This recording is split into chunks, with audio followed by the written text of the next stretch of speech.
Hey, you guys, here we are back once again. Zach says I'm sober. Yeah, oh shit. I didn't check off, man. Come in here sober. We're sober too. So are we. I got tea today. Yeah. Because I had one during the show last night, but that was all I had. Had to take it easy. Well, today we're going to do Son of Kong, one of the first sequels to a blockbuster. Yeah. In the movie industry. Had a lot of the original cast. Fay Wray wasn't in it. They replaced her with another one who I don't know who that is. I actually liked her character better. I liked her better. Helen Mack, I think her name is. Helen what? Helen Mack, I think her name was. Helen Mack, yeah. I liked her character a little bit better. And it's a very different kind of movie than Kong.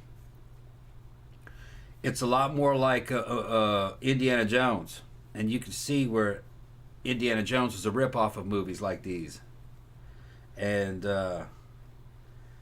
Helen Mack, I don't remember what her character is. She's a lot like Indiana's girlfriend in the first movie. What was her name? Marion. Marion. Kind of reminds me of Marion. She's a little more scrappy. She kind of has a damn personality when Faye was really just damsel in distress, you know. She just swooned, you know. But this one, she actually did cool shit. It was a good movie. They run into Kong's son. Baby Kong. Baby Kong. Or Little Kong. I think they call him that sometimes, too. It's kind of strange because this movie's an apology for what happened to fucking King Kong. And the dude says it. He says, I'm sorry what happened to your old man. You know, I just need to apologize. You know, what we took him down there and he got killed. And, you know, it was all for nothing type of deal. Pretty much, yeah. And then they all save each other several times. But Baby Kong dies anyway. Yeah, see, now... I was pissed. I was like, wait a minute. I was too. Like, I thought that when we were talking about King Kong on Sunday, I thought one of y'all in the comments, I don't remember who it was, but I thought somebody in the comments said, oh, Baby Kong or, like, Son of Kong, like, lives at the end of this movie. He absolutely does not live. He's Spoiler, he dies at the end of this. Yep. And it's like, so I was expecting him to, like, live, and I was like, oh, look how cute he is and everything like that. And then when he died, I got kind of, like, angry. And it's like I went out the room, like, to go to the bathroom, like, after him. Pookie was sitting at the top of the stairs. I'm like, do you believe that shit, Pookie? Yeah, they killed off Kong again. She did not believe it. Yeah. And he died because he died saving people. So kind of, although they didn't confirm it, they didn't show his dead body afterwards, but you assume he died, though he went underneath the water. He got the whole island got like it was like an earthquake. I thought it was the whole island. I mean, it was kind of like hard to tell because it was, you know. Right. So I wasn't really clear either. I thought it was just kind of like a little reef that they were on. I guess it was the whole island. I thought it was the whole island. Yeah, so the whole island sank, and that's it. No more monsters. Until the remakes. Yeah, until the remake. Or until a volcano comes and like pops it up on there with all the dinosaurs and shit on it. Yeah. So it was made in the same year. They made it just a few months later. With I think half the budget. Yeah. Well, that's kind of the thing. You know, I don't really know if they were expecting King Kong to be as large a cultural phenomenon as it was in 1933. I mean, it was a giant hit. So basically, RKO Pictures were, you know, they were basically like, oh my God, we got to do like more of this. And it was like the same producer, but it's like, yeah, you have to have the whole movie done. And that's writing the script, pre-production, actual filming, post-production, everything.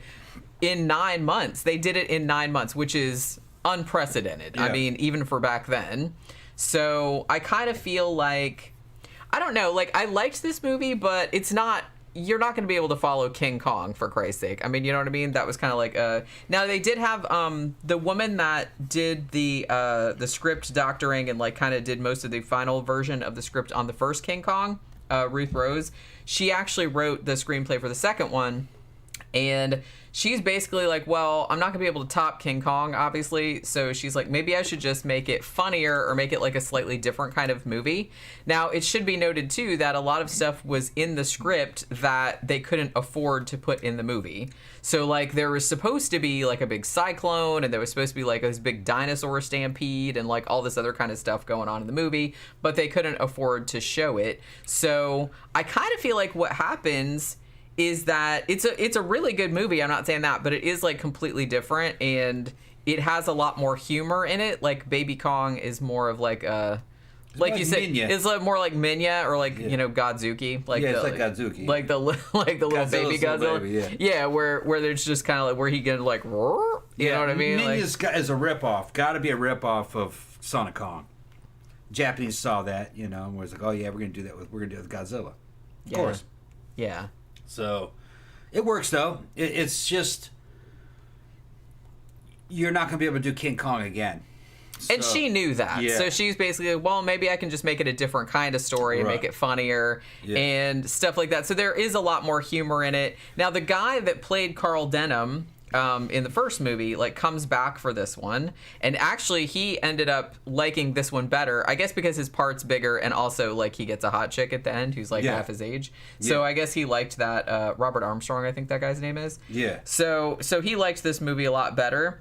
And he's more of a character in this. I kind of feel like in the first King Kong, he's kind of like a little bit of a caricature. Yeah. Like, you know, we're gonna like, it's the 8th wonder of the world. And he's like talking like a radio broadcast. Whereas in this one, he's more like a person. Yeah. Like, you know what I mean? This is definitely an Indiana Jones type movie. It's got a lot of the same things. Girls in bars, in seaports, fights in seaports, mutinies.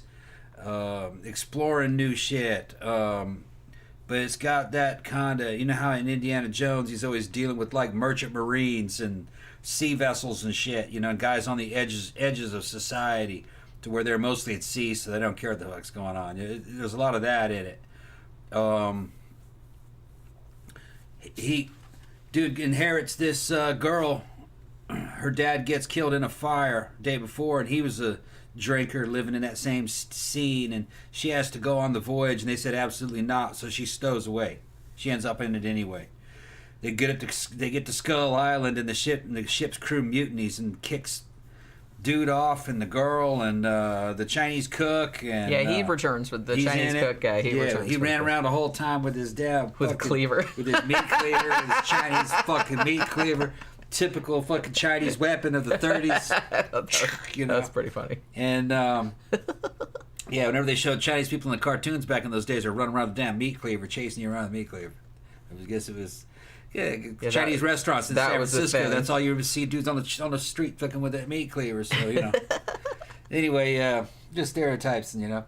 But I thought it was a good movie. It was a good movie. It's fun. It's just don't expect King Kong. Expect more kind of like a comedy, semi-comedy version, almost more like a Sinbad movie, like a cross between like Sinbad and Seven Voyages, like Seven Voyages of Sinbad, something like that, mixed with Indiana Jones. The lead character, what was his name again? Carl Denham. Yeah, Carl. He's kind of like Indy, kind of. Well, kind of like more of like a dumpy middle-aged version of Indiana Jones. Yeah.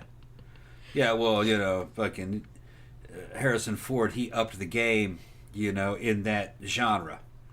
He was pretty physically fit for a professor, you know. Well, because he had to go out adventuring. He had to go and do CrossFit, like like during his off time. He had to be impressive to the ladies. So, you know. But that guy was probably not all that shabby for his era. Yeah. You know. So I would say it's a very similar movie. Very similar kind of movie. Jason Williams says, great movie. This is a great podcast. Have you guys done a show on female serial killers? We've done some individual female serial killers. I think we did Aileen Wuornos and a couple of other ones, but I don't know. Like, we probably will at some point because, Slasher Fred said, are you also going to review the 1976 remake and its sequel, King Kong Lives? I think we did. Maybe. We might get around to it. I know... Yeah. Well, I think we started watching the 1976 one, but I don't know if we finished it or if we ever did like a show on it or not. Maybe we didn't review it, but we've seen it. Yeah, we saw it like fairly recently. I wanted to do Mighty Joe Young after this one though. We can do Mighty Joe. Yeah, because I remember liking Mighty Joe Young better than King Kong. No, I haven't seen it. And I don't think I had ever seen this one as a kid, Son of Kong. I don't think I've seen it. Yeah, because Mighty Joe Young was later, right? Later, yeah. Yeah. It looks a lot better. It's still black and white. So I kind of feel like it's friendly, because the thing about it is that, you know, even though the original King Kong, obviously, like, they find the gorilla, and the gorilla's like, you know, yeah, I'm eating all you motherfuckers. Yeah. This one, like I said, it's a lot more comedic, and it's a lot more, I mean, when they meet Baby Kong, when they go to Skull Island, he's in the quicksand, right? Yeah. And then so they rescue him, and then like he befriends them. So he just keeps fighting like other monsters that are terrorizing our heroes. You know what I mean? Like he has to beat up like a big giant bear and like some other, like another dinosaur and all that other kind of stuff. But he's like a friendly character. Yeah. He's not really he's big, but he's not obviously as big as... No, he's not that big. I mean, I think he's they said he's 12 feet tall. Yeah. So he's like twice the size of a person. He's about the size of Mighty Joe Young, actually. Yeah. So he's still... Right. But yeah, but he's just... And they kind of like have it too where the girl, who actually I don't think they ever... I was looking on Wikipedia and this didn't occur to me. In the credits, they have her listed as Hilda. That's her character name. But they never actually call her that in the movie. Like, he just calls her kid the whole time. He calls her kid the whole time. Hilda is her name. Okay. Her name's Hilda, though. Yeah. And like, her dad calls her something, but he just calls her by, like, a pet name or something. So it's like, you don't even find out they never even call her by her name. But so she's in at the beginning, like, she's in the circus with her dad, like, at this port. Playing ukulele. She plays, and her dad has like all these monkeys, which I thought was like kind of cool. And like one of the monkeys is dressed up like... all the monkeys are dressed up. They're all dressed up. But the one monkey's dressed up like has the like Dance of the Seven Veils kind of situation. Like she has a little belly dancer thing on, and she's like jumping up and down with a little veil on her face. Yeah, they're all playing instruments. And they're all playing instruments. I'm like, oh my god, that's awesome. Look at those little monkeys in their little outfits. Little spider monkeys. Yeah, so she has like they were a great part of the fucking show. I know, I really liked that. It's kind of like something out of Little Rascals, you know what I mean? The old Little Rascals show. I liked the little monkeys performing. And yeah, they're like banging on the drum. I liked the one that was dancing. Like, because she was just like she's dancing, but she's basically like jumping up and down, like it's just in her little outfit, fucking veil over her face. It's funny, you know. And then like all the fucking merchant marines, you know, they have them of both genders in there, fucking watching this show, and they're just not impressed. And they're just like, yeah. Well, yeah, because then like the monkeys I thought were the best part, and then Hilda comes out and like playing her ukulele, and of course I had to do like a Tiny Tim like voice because ultra high falsetto. I mean the joke is that she's not that good at it, but like she knows that she's not that good. She's not terrible. I don't know. She's okay. She was okay, but that was kind of the joke that like everybody was looking at him going, oh my god, this is the lamest shit ever. We wouldn't even be here if there was if there was fuck all else to do like in this port. I liked that actress and I liked that character. I did too. She's tough and kind of scrappy. You know, she'll call out bullshit when she sees it. She'll confront people. You know, you killed my father, that type of shit. Fucking, she'll lie. Fucking weasel her way back on the ship. Fucking all kinds of shit. You know, and she didn't take any bullshit. She was kind of like Marion. Yeah, she was a lot more. She had a lot more character and had a lot more like motivation. Yeah. Than because I feel like Fay Wray. I really like Fay Wray and I really liked her character in the original King Kong. But like you said, she's basically there just to be like a pretty damsel in distress and then get the dude and get married at the end or whatever. She's a little bit of a fucking MacGuffin too, Fay Wray. She's not really a MacGuffin. You know, she's a prop.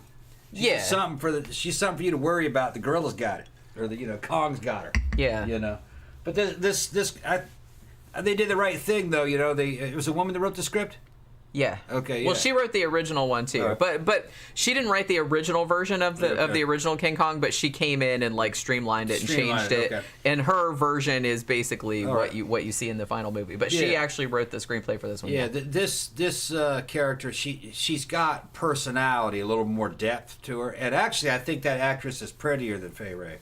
She's not dolled up. She's a tomboy kind of, for the era. Yeah. I mean, she is wearing heels and shit, but that's just how they dressed back then.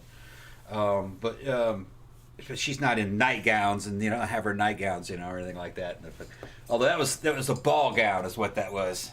And they justified it by basically, well, we brought her here to like shoot a movie, so it's like she's costumes and stuff. Right. Whereas like in this movie, like you said, she just stowed away because she was in this port and wanted to get the fuck out of there, and like her dad got killed. Yeah. In this fire. Got killed in a drunken brawl, basically. Yeah, by the dude. I actually kind of like the way they tied this in, because the dude that actually sort of accidentally on purpose like killed her dad by hitting him over the head during a drunken brawl and then setting the tent on fire and then being like, oops, I'm out.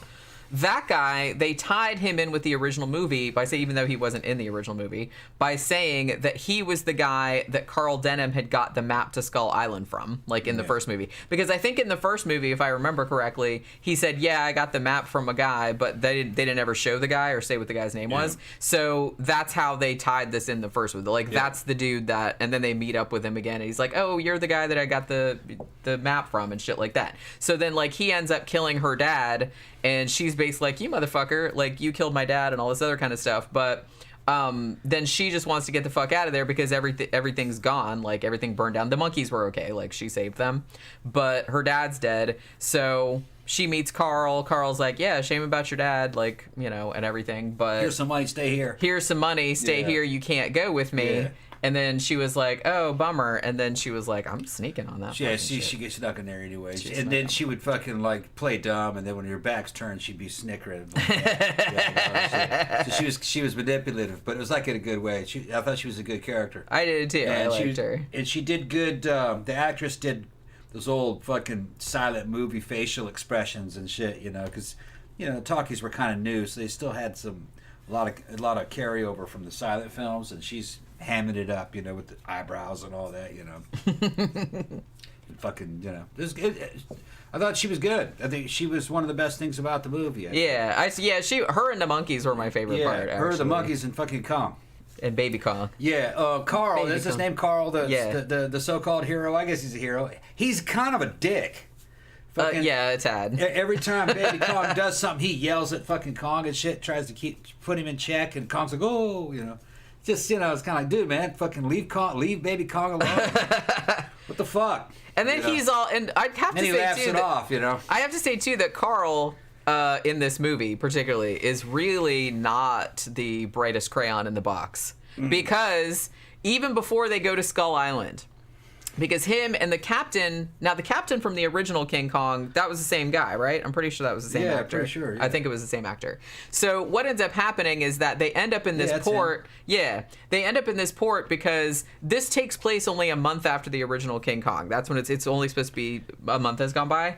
And because of all the destruction wrought by King Kong in the original one, everybody and their mom is suing Carl Denham. So he's like, I'm going to get the fuck out of Dodge because I'm totally bankrupt. Yeah. So him and the captain from the ship of the original movie, they're like, let's go and like do trading, and so they're like going around from port to port, like trying to escape their creditors, essentially. Yeah. So what? Oh, I was saying, I thought that was a great touch because it was, because you see, they bring Kong into fucking New York, and it gets out, and it does all kinds of shit, and it fucking kills people, throws a woman out of her fucking bedroom. They had to call out airplanes to fucking fight it. It did all kinds of damage. And then Beauty killed the beast. That's it. That's a wrap. Okay, everybody go home. We won. In reality, you get your ass fucking sued. And that's what happened. And that's what happens in this one. They lost everything because they came after him for, fucking... As they would. And rightfully so. Yeah. Rightfully so. Came after him for, I guess, not malfeasance. What do you call it? Endangerment and... Yeah, because like all kinds of shit. There's no specific law that says bringing a gigantic ape to New York City and like having them run a rampage and kill a bunch of people. They were just derelict in their fucking responsibilities. They got loose, and it was they were liable. That's what I was saying. They were liable for all that shit, and that's what would really happen, especially in New York. And there's a fucking scene in there where one of the characters is trying to serve him fucking papers to sue his ass. Right. And he's funny. He's a good character. He's they're trying. this is New York now. This is the 30s, and fucking everything was ethnic neighborhoods, and there's a lot of stereotype stuff. And he's let's just say he's from the Jewish quarters, and he's trying to fucking serve these fucking papers. And he's, oh, you got me again. He goes, I'm good at what I do, And so he does finally sue him, but then the dude comes later on and goes, hey, they're gonna indict you, I'll get you out of here. So he safely got him out of there. Remember that? And you know how they put him in, disguised him and shit. He disguised him by putting a box over his head. Yeah, put it in the box. No one will see you. That's not gonna draw attention. Yeah. Well, that's what I mean. That's what that's where the humor comes into it, because he basically was it a box or a toaster? It was like a bucket, or a barrel, bucket or something, barrel or and so they wash basin or some shit. Yeah, maybe it was a wash basin. A wash basin. I think that's what it was. I just thought it was funny that they just put it on his head, and then he goes out in the street and gets on the cart like it's normal. Yeah. I thought that was hysterical. I just thought it was funny that fucking these old movies, they got no problems fucking doing stereotypical black people and stereotypical Chinese and stereotypical Irish, and they just stereotypes. They just thought they were funny, back in those days. So they did stereotypical Jewish dude. They had that in there. Although I wouldn't say it was like a negative portrayal. It was just a portrayal. You had Jewish guys making these movies too, so that it was just all in good fun. Probably wouldn't fly today, but fuck it. Man, it was the 30s. Danny Rowling said, is there a high kill count in this film? Not really. Not really. Not compared to the first one. Like I said, seeing the first one after so many years, I couldn't believe how many motherfuckers died in that movie. Holy crap. Yeah. King Kong ate a bunch of motherfuckers, threw people out windows, stomped on them, did all kind of stuff. This one, not so much. Her dad dies. And that's not even Kong related, because that's that's in a brawl in a fire. And the guy that kills her dad, he gets killed, not by Kong though. He gets killed by. Does he get killed by one of the dinosaurs, or does he drown? I think it's one of the shithead that killed her dad. Oh, he got eaten by the police. I thought I think he got eaten by one of the dinosaurs. Remember, it wasn't even running back to the little canoe that they came up, that they ran, remember they went down the tunnel in the canoe? Yeah, that's right. Where the temple was. He got it. This has kind of got a Temple of Doom fucking. Yeah, because they do actually find. There is a temple there. They find an old temple, and because the natives are in this for a second. Yeah, and I think it's the same guy that's the witch doctor. Yeah. But they're only in it for a second, because they get to Skull Island in the little boat, and all the people come out and are like, man, we're pissed off at you because of what happened with King Kong, and they're like, bye, we'll go to the other side of the island, just don't kill us. So then you don't see him anymore. So then they go to another part of the island, and that's when they find, like I said, there's other monsters in this. There's a big bear and everything. And Danny Rowling also asked, how does Baby Kong die? Baby Kong dies at the end. There's this big earthquake, something, volcano, whatever the fuck it is, and the whole it was island. Vague. I think I had to see it again. Yeah, the island is all kind of going under the waves or whatever, some Atlantis shit. Yeah. And so there's sea monsters and whatnot. And Carl is gonna drown because all the other people that lived, the Chinese guy and the girl, they're trying to get out in a canoe. They try to get out in the canoe, and everything's getting all fucked up. And Carl is gonna drown, and Baby Kong holds him up. He goes out of the water. He saves him. He goes over there and saves him, and his ankle gets caught on the damn rocks. Yeah, that's right. And Carl's trying to free Baby Kong's leg. They're both trying to free it, but then the water level rises up. Fucking Baby Kong holds him up like that as he goes under and drowns. Yeah, so he dies saving. And fucking Carl doesn't say shit about it. Just swims out to the fucking dinghy and gets in. Oh, well. I know. I was just kind of yeah. And the thing about it, what I was going to say earlier was that Carl wasn't that tight. It wasn't that was tight, that Carl. I mean, it was very rushed. You could tell that it was very rushed. It's still a good movie, but you could tell that it was kind of they didn't have a lot of time to do more drafts and stuff. But I was going to say that earlier on, Carl, even though Baby Kong obviously did some stuff to save them, fought the bear off, killed the bear that was attacking. And Carl's just well, do you think that Baby Kong is like trying to protect them? Like, duh, dude. It's like, are you? He's like not really bright. Well, like I said, he's not really bright too because Hilda said, yeah. Hilda was like, yeah, of course, he understands. Well, yeah, she knew monkeys. She'd been working with monkeys for many years in the circus. But yeah, what I was saying about Carl not being that smart was obviously one, he didn't understand that Baby Kong was like friends of theirs, like, and was returning the favor because they had pulled him out of the quicksand, like when they first found him. But also, even before they got to Skull Island, when he was talking to the asshole that killed Hilda's dad, he was trying to get off the fucking out of this port too, and he's just like, oh, there's treasure on Skull Island. Yeah, that's it. I'm like, obviously, he's making a story up, and Carl's like, what, treasure? Okay, let's go. Yeah. You know what I mean? I'm like, oh my God. Turned out there was, though. You were a giant idiot. Yeah. Well, yeah, but... I don't think he knew it. But he didn't know, no. He said he didn't know where it was. He just heard that. No, but he said later on that he's like, there wasn't any treasure. You know what I mean? He was full of shit. Right. It just happened that they found, like, it was like a big diamond thing, like in an idol. You had that big wall there, so of course there's going to be more. There was a damn temple. Well, that's all this stuff is kind of what made me think. Just the tone of the movie, the subject matter, what was happening. To me, it was reminding me of Indiana Jones. Yeah, like, it was much more like that. Kind of like the Temple of Doom or Indiana Jones 1. You know, because when Jenny first saw the fucking treasure, she goes, "Is it the Ark of the Covenant?" It looked kind of like the Ark of the Covenant. Yeah. I was like, "Don't open that; your face is gonna melt off." Yeah. But yeah, so I mean, that's kind of the thing. And I will say too that it takes a while for them to get to Skull Island. Like I think it's like half the movie, like before they even get to Skull Island. Like the whole first part of the movie. That's what I'm saying. Like, and like I said, there was a bunch of stuff in the script that they couldn't afford to film, like a lot more like dinosaur stuff. Now they did use a lot of the figures, like the stop motion figures, like from the first movie, like some of the dinosaurs and shit like that. But they did have some new ones, like I said, like the bear and like the big bear and everything. That was new. I don't think that was in the first one, but they did use some of the dinosaurs over again. Like I think one was in the water and shit like that. I put it there with the Sinbad movies. Yeah. About like that. I mean, not as epic in scope. Not as epic, but it's trying to be that's it's a prototype of just on a much lower budget. Well, it's 1930s. That too. It's 1930s. I think that's the main problem, not so much budget. The thing about the first King Kong was that you have to think that it looked really awesome, like with that big wall and the jungle sets and everything like that. But all that stuff, most of that stuff wasn't even built for King Kong specifically. It was built for Most Dangerous Game.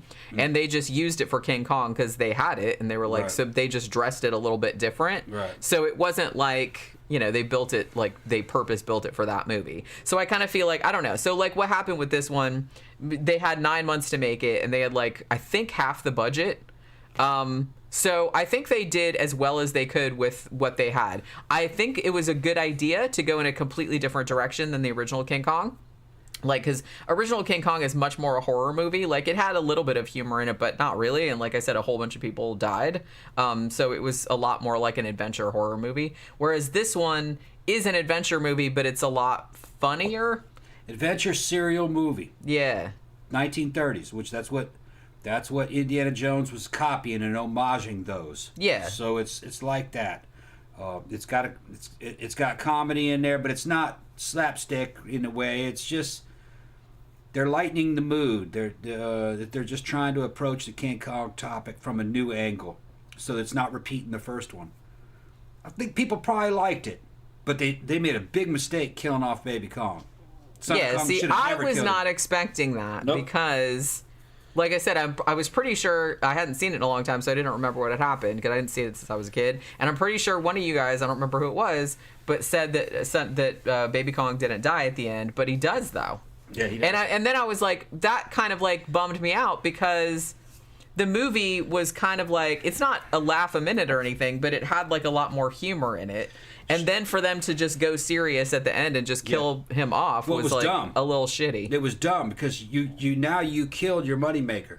It should have ended with them being rescued by a bigger ship, and that son of Kong could fit on that ship. And they pulled him out. Baby Kong, oh no! Yeah, and maybe they rescue him with a damn witch or something, or you know what I mean, they pull him up out, or he gets free. There's no reason why he even had to get his leg caught. You could have You could have made the story so they all ended up being rescued by a bigger vessel, and that it ends with them heading back to New York, because see, you can now make a third installation years later of what happens when he gets to New York, and he's now older, type of deal. Baby Kong takes Manhattan. Baby Kong, Baby Kong is the size of fucking his dad now. You know what I mean? They got him somewhere, and he's cool. All right, he's cool. But then they get attacked by something else, and that was way Godzilla went. Yeah. Where Godzilla is now defending Japan from white people. Which I think is basically what they're talking about. White people and their atomic bombs. Making bigger and bigger monsters. Yeah.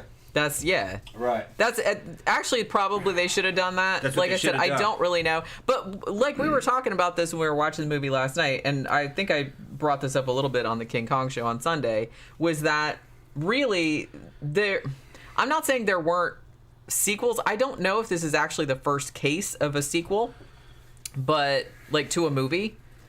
I mean, people knew the concept because it did happen like in writing and stuff like that. But I think this was maybe the first time that it happened on this large of a scale. And so they weren't thinking really thinking long term. They were just thinking kind of like, hey, that movie was really successful. Let's quickly do another one. Right. And I guess they killed off Baby Kong at the end because they're like, well, King Kong died at the end of the first one. And that was like super successful. So let's just do that again. Yeah, dumb idea. Which, like I said, they weren't really thinking, oh, maybe we can make another one like a year or two down the line. Yeah. Where, like you said, he could have been, and then you could have introduced like other monsters. If there's islands out there that have things like Kong on it, then that means there's other islands. Sure. All right. There's other islands that have things that are worse. All right. What's going to happen when these things attack America? Think about it. Okay.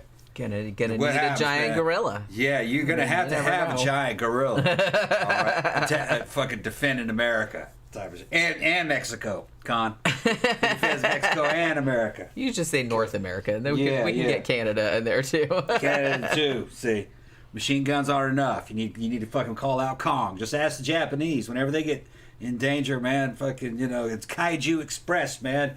It's destroy all monsters, okay? Japan being attacked by 30 or 40 giant monsters.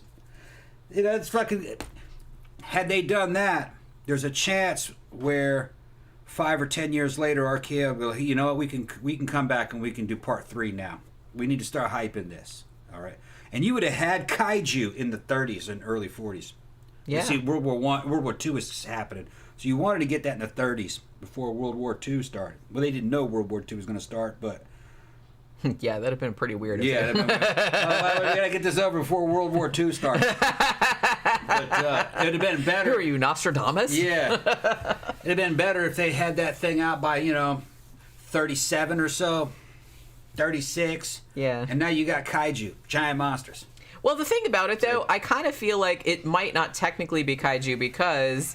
I think I mentioned this Sunday. King Kong is just a big giant gorilla. He doesn't have any magic powers. He's not like radioactive or anything. Because I feel like Godzilla and all those monsters and stuff, because they were created by radiation, like some of them had not supernatural powers, but they had... They were all mutants. Yeah, they had like mutant type powers. Where King Kong was just, the only mutation was like he was just really big. Yeah, he was a natural creature. He didn't like have any weird powers otherwise that normal gorillas didn't have. It would still be Kaiju. I guess. It would just be an American version of it. It would just be giant monsters, giant creatures. They wouldn't have to be, fire breathing or mutants or anyway. They would just be stuff that like was shooting out on lightning or whatever the fuck. No.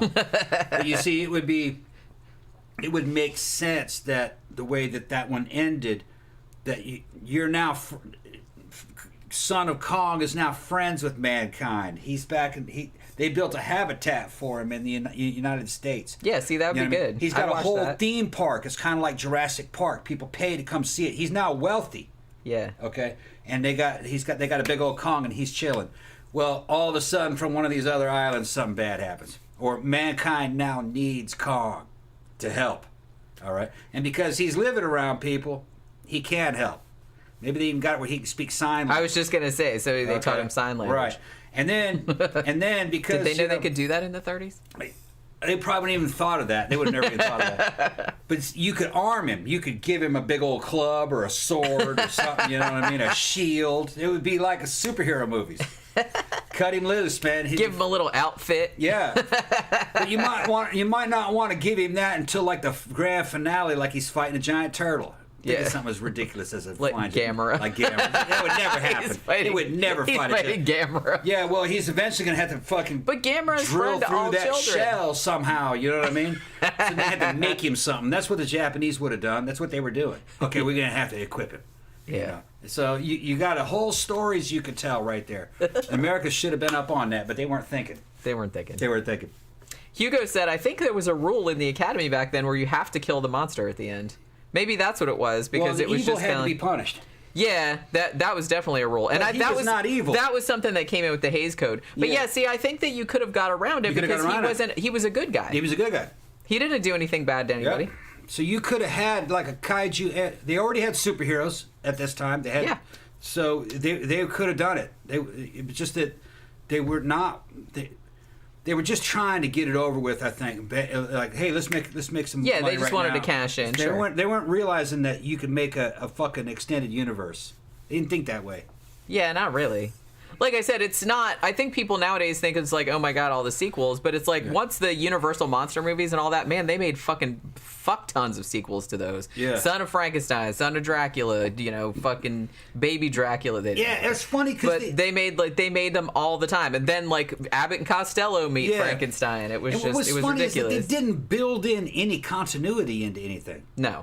They were just like, oh, this is a great movie. And then they end it, and then fucking the monster's dead. Now, the next fucking time you have to remake that movie, how are you going to bring him back to life? We're just going to pretend that shit didn't happen last time. You should have never killed him in the fucking first place. What are you doing? Like I said, they didn't think like long term. Like I said, I feel like maybe that's like a newer concept, because nowadays everybody... I feel like if you're making a movie, particularly if it's superheroes or monsters, like you have this kind of like long-term plan. It's like where it's going to be this whole overarching world and this whole overarching story. And I kind of feel like they weren't doing that as much. They were not in movies anyway. They were even fucking that shit up in the late 80s. I remember when that first Tim Burton Batman came out. We saw that in the theater. I fucking loved that shit. Jack Nicholson as the Joker. I thought it was just the fucking best movie ever at that time, We're just, this is fucking a trip, man, Batman? No way, Because Batman was some fucking hokey shit, Adam West, that's how we picture Batman. But they're just showing us this badass, cool idea of Batman. And fucking the Joker was fucking impressive. What do? They kill him. Yeah. They kill him at the end of the movie. And I was like, that was fucking dumb. That was fucking dumb. How can you kill the fucking Joker? The series is over? It's over? Because if you ever even looked at the fucking TV series, which we would watch the TV series, we liked it. It's fun when we were kids. The Joker always comes back. You don't kill off your villains. Yeah, why would you do that? Why would you do that?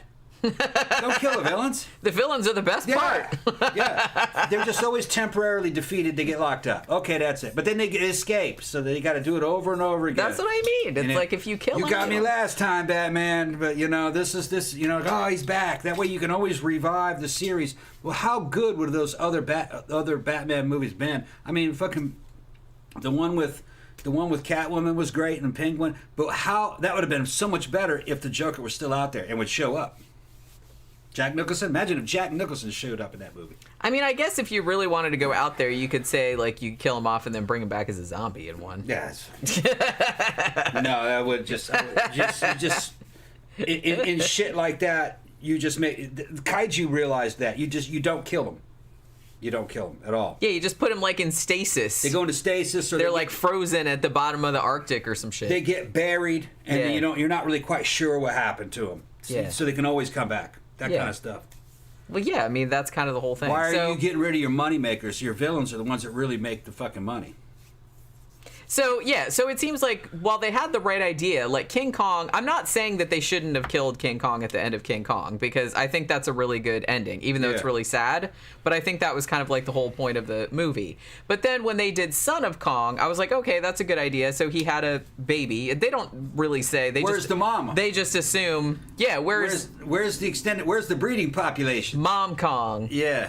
There's a movie they did. Now, they did make a horrible, horrible, horrible movie in the 70s, I think, called Queen Kong. Okay. Which I think was a British movie. Did it have lipstick?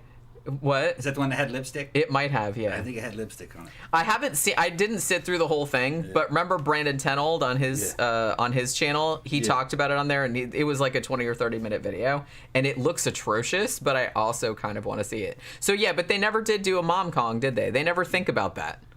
It's all, I don't know why they never do. I don't know. I guess later, like Hammer and stuff like that did like daughter of Dracula and stuff like that, but it's usually like son of whatever. Yeah. But they never think about like who the mom is. Yeah. It's a mystery. Zach's in there freaking out. Oh, Tom's talking about Jewish guys again. Zach and his crush on Jewish boys. Leave them men alone. Leave them alone, Zach. Danny Rowling said, let's just say Baby Kong pulled a Harry Houdini escape act and swam to inner Hollow Earth and survived. Yeah. See, I mean, they could have done that because they didn't absolutely, they just assumed that he died. You did see his little hand, like, and stuff like that. So I guess if they really wanted to bring him back, then they could have said, could write somehow where like he swam, like he found like an air pocket or some shit. Yeah, it would have made more sense to have a kind of a happy ending, though. Yeah, it would have fit more in with the tone. I mean, the tone of the movie. I wasn't bothered by King Kong dying at the end of King Kong because it was a more serious movie. Yeah. And it was, like I said, that was kind of like the point of it. They brought him out of his habitat and he got fucked over. Whereas this one was a lot more lighthearted, but then they still killed him at the end, even though he was friendly. Yeah. So to me, that just seemed, that's why I was kind of like mad at the end. And like, and I asked Pookie, like, I was like, do you believe that shit? Do you believe that shit, Pookie? She didn't believe it. She couldn't believe it either. When he said, "Ooh, Jenny, I love the new wig. Thank you." This is actually like not a new one. It's an old one. I just haven't worn it in a really long time because I have shorter ones now. But Danny Rowling said, "I believe they did a mock-on called Big Mama's House." Just kidding. Yeah. So Danny Rowling's also coming up with like a bunch of new, like, Baby Kong versus Anunnaki giants and shit. Yeah. Which, they could have gone in a lot of different directions, but they didn't really figure it out until later. The Japanese saw the potential. Yeah. They understood what they did, what we were dealing with. They were like, they fucked that up. They should have did this and this and that. And that's what all that, like Gojira, the very first one, it's a serious movie. It's like up there, it's like a, yeah. It's almost kind of scary. Remember, I haven't seen it in a long time. It's a way more. It's not funny. It's not. Yeah, it's not like some black and white. Yeah, Gojira, I actually really like the first one. Yeah, we got to see that one again. Gojira was good, and then they didn't make the mistakes that we made with Kong, where you kill off your fucking monsters and then you kill off the prodigy and fucking you do. No, you let them survive. It's a lot better. To fight another day. Sure. So you can make another movie. They fucking made. Well, shit. At the end of this one, they didn't just kill Baby Kong. They sunk the whole island. The whole island. Yeah. So all the dinosaurs, everybody. No. See, the natives, they didn't even mention that. Japanese knew better. They had an island off their coast called Monster Island that they could always access, and they could get a new monster out of there. Japanese knew how to make money. Sergeant Deadhead said, "Tom's not Pookie." No, Pookie is the kitty cat. Pookie's the cat. She's the kitty cat. Yeah. Which sometimes you can see her little stumpy tail going around behind us. I saw some. Oh, Danny Rowling said Gorgo was the adjacent English Godzilla knockoff. Yeah, I saw that on Mystery Science Theater, so I've actually seen Gorgo like a bunch of times. I thought it was Irish. It is Irish. It's Irish, yeah. It's Irish, yeah. Or at least Irish should come up with that. Oh shit. I don't know if the British made it and it just happened that Gorgo attacked Ireland. But it had some American actors in it, though. It had the dude that was in... What the fuck was that dude's name? That dude was in... Was he in 2001: A Space Odyssey, I want to say? I remember seeing it as a kid and liking it, but then I saw it later on and saw that it was... I remember thinking that it was just mediocre. Mediocre. There was something about the tone. It was too... but I haven't seen it in a long time. It's okay. It's not great. Like I said, it's on... The Swedish one was even worse. They did that one on Mystery Science Theater, too. Terrible. Like the new one. Yeah, what the fuck was that called? The Swedes can't make movies. Well, that's not true. No, they can't make monster movies. Yeah, they couldn't make monster. They can make other kinds of movies. The tone is too serious and too... Well, no, the weird thing about it is that most of it's really serious, but then there's one character in there that's a total comic relief character whose eyes are bugging out, and it's really, really strange. What the fuck is the name of that thing? I saw it. It was on the newer Mystery Science Theater, the one that was on Netflix. They basically fight a Chinese dragon. Yeah. A Chinese dragon in Sweden. John Gora said Gorga was a tearjerker as a kid with the baby monster being saved by its mother. Yeah, that's kind of... that. I don't think that was the first time that trope had been done. But, yeah, they find the monster and they put it in the circus or whatever. And I remember the circus is called Dorkins. Yeah. Like, that was the guy's last name, was Dorkin. And I'm like, Jesus Christ, did you not workshop this at all? See, the British were good at shit. They were real good at shit. They made real good movies. They had real good actors. They still have them to this day. They got a strong theater. Oh, they actually teach their actors how to act before they put them in movies. Fucking... Anyway, they had a lot of good movies. There was one that I remember... And they could pull a cheap movie out of nothing and it would make an impression on you. Especially when you were a kid. One I remember was The Day of the Triffids. I remember that fucking scaring me. I haven't seen it in a long time. I saw alien plants. I saw it a couple months ago because I covered it for my other series. Is it any good? I don't love it, to be honest. It has its moments, but it wasn't as scary as I remembered. The book is way better. All right. But that'd be a good idea. Yeah. That needs to be redone. It's kind of like a zombie apocalypse, but it's alien plants taking over. I thought they did remake that though. You'd have to do that the right way. Did they make it? Did it? I don't know if they did a good job. I don't know. I mean, maybe they didn't remake it. Maybe I'm thinking of something else, but I didn't know if they'd done another adaptation because the novel was by John Wyndham. Yeah. The same guy that wrote The Midwich Cuckoos, which was the book that what's the movie about the kids that with the white hair, like all the blonde kids, Village of the Damned. Yeah, it was the same author. Yeah. And the British, of course, basically made the old Star Wars movies. In case you guys didn't know, that was all fucking studio. Most of that studio work was done up in England. They made all them fucking sets and shit. Did a good job on that. Hell yeah, British craftsmanship. Well, yeah. I mean, I like a lot of British actors. I like a lot of British films, to be honest with you. Yeah, you couldn't do that in the United States. It would cost too much, and then the fucking studios would tell you, "Oh, you can't do this. Oh, you can't do it." No, go down to England, man. Fucking, they'll make some cool shit. They had experience with Doctor Who and shit. They'd make crazy shit, you know. Fucking old Tom Baker, Doctor Who, which I got to get on. I got to jump back on those and fucking finish them. Yeah, I was gonna say you got BritBox for the express purpose of watching all the Doctor Doctor Do. Doctor Do. I called him Doctor Do. Doctor Who. Yeah, I'm gonna watch Doctor Do. That's my version of it. That's Tom's my version.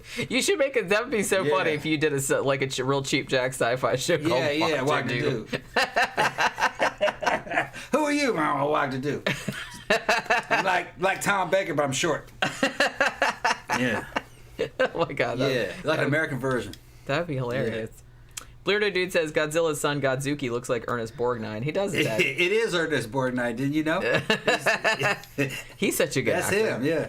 Danny Rolling also said in all these monster films, they never show the creatures taking a dump and how big their turds are, which would be funny to see, just saying. Actually, I remember I made that comment when we were watching the first King Kong. I was like, why? Like, you would think you'd be stepping in, like, dinosaur shit all over this fucking island. That old comedy movie called Caveman, the dude falls in a giant fucking dinosaur turd. Remember that? Yeah, I mean, it happens in comedies. I'm not saying, but yeah.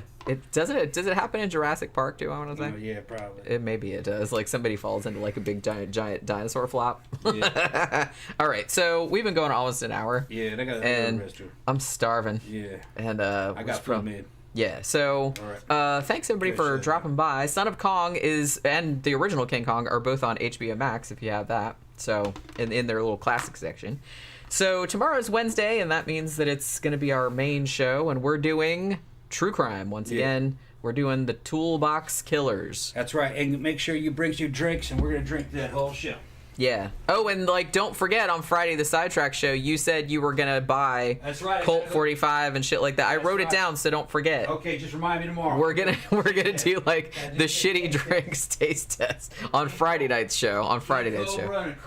King Cobra. That's Colt right. 45. We'll do that. We'll do that on the Friday night show because like tomorrow night's show is going to be like too much of a bummer. So because it's going to be true crime, but it's a pretty horrific. But yeah, John Gore said, "Bring your tools." Oh boy, I was reading some notes. I'd heard about the case before, but like I started reading through it. I'm like, oh man, this one's gonna be grim. But yeah, so so thanks everybody for dropping by. We will see you guys again tomorrow evening. Bye.